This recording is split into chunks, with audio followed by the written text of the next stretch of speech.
Ok. Le forex, c'est quoi? Le forex, ça veut dire foreign exchange. Foreign qui veut dire, on écrit ça comme cela. Forex, c'est l'acronyme d'un mot, quoi. C'est l'acronyme de ce mot-là. C'est l'acronyme de. Normalement, c'est comme cela. Le nom, c'est comme cela. Foreign, tu vois? Exchange. Qui veut dire quoi? Marché des devises en anglais. Donc, c'est-à-dire quand on dit Forex, c'est le marché des devises. Le marché des devises, c'est-à-dire c'est les monnaies des pays au fait. Et tu vois qu'entre les monnaies de pays, bon, les monnaies de pays n'ont pas. D'abord, je ne parle même pas de la valeur. Parce que chaque monnaie a une certaine valeur qui est fixe. Mais il y a une certaine variation qui est là. Les monnaies varient au fait. C'est-à-dire, la, mo la monnaie d'un pays n'est pas fixe. Le dollar n'a pas une valeur. Bon, on peut essayer de cadrer ça, mais ce n'est pas fixe. Le dollar varie au fait. Tu vois un peu. Voilà, c'est-à-dire le dollar peut coûter aujourd'hui 500 francs, demain coûter 600 francs, après demain coûter 700, après revenir à 800. Et même nous aussi, le franc CFA aussi varie. Voilà, le franc CFA. Et c'est cette variation qui va faire qu'on va essayer de comparer les deux. On peut essayer maintenant de comparer une monnaie à une autre. Vu que les deux varient, on va essayer de comparer une monnaie à une autre. Et ça va nous donner une courbe maintenant que nous, on va pouvoir trader. Et je vais te prendre un exemple. Bon, d'abord, tu comprends ce que veut dire Forex. Forex, ça veut dire Foreign Exchange, marché de devises. Et c'est-à-dire, on traite le marché des monnaies, des devises des pays donnés.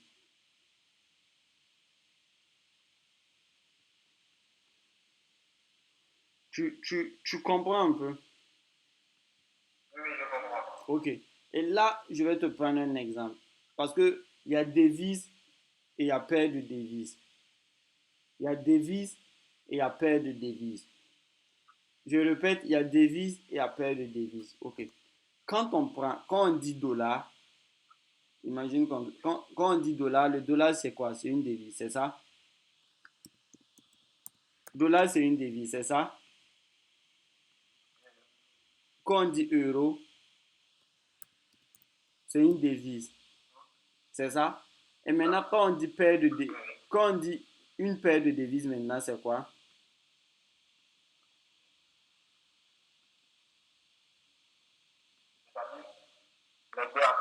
Voilà, c'est les deux associés. Donc ici, ça peut nous donner quoi? Euro, dollar.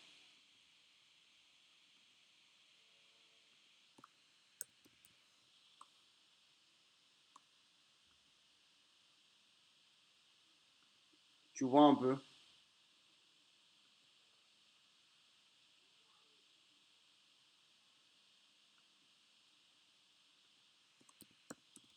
Voilà. Euro, dollar. Bon, je vais déplacer ça pour que ça soit un peu. Tu vois? Donc, quand on dit euro, ça c'est une devise, ça c'est une devise, ça c'est une paire de devises. Maintenant, quand on dit euro, dollar, il faut toujours comprendre quelque chose. Ici, par exemple, on compare l'euro au dollar. Et tu vas comprendre. On compare l'euro. Voici ça ici même. Tu vois, ici c'est quoi? Ils ont écrit euro, dollar. C'est ça? C'est-à-dire ici, on compare l'euro au dollar. Et la monnaie qui est toujours ici, on appelle ça la devise de base. Celle qui est en premier, on appelle toujours ça la devise de base. Et celle qui est ici, on appelle ça la devise de contrepartie. Ça, c'est la devise de base et ça, c'est la devise de contrepartie. Tu comprends? Ok. Et maintenant, c'est quoi?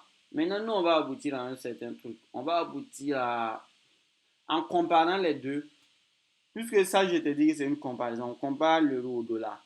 Donc, les prix que tu auras ici, parce que ici, c'est l'axe des prix. Regarde, je vais remonter pour que tu comprennes. Parce que quand je dis que c'est l'axe des prix, ça va nous donner une courbe. Et cette courbe-là, il y a axe de prix et il y a axe de temps qui est en bas. Tu vois qu'en bas, ici, on a G, août, quoi, quoi, quoi. Et ici, on a des 1, combien. Je vais te sortir. Tu vas comprendre. J'arrive, tu vas comprendre. Faut pas t'en faire. Ok. Voici. En comparant les deux, on a ça. Tu es d'accord avec moi? En comparant les deux là, on aura un graphique qui va sortir. Après, je vais t'expliquer. On n'est pas au niveau de l'analyse graphique. Donc, du coup, je ne vais pas t'expliquer un peu les graphiques.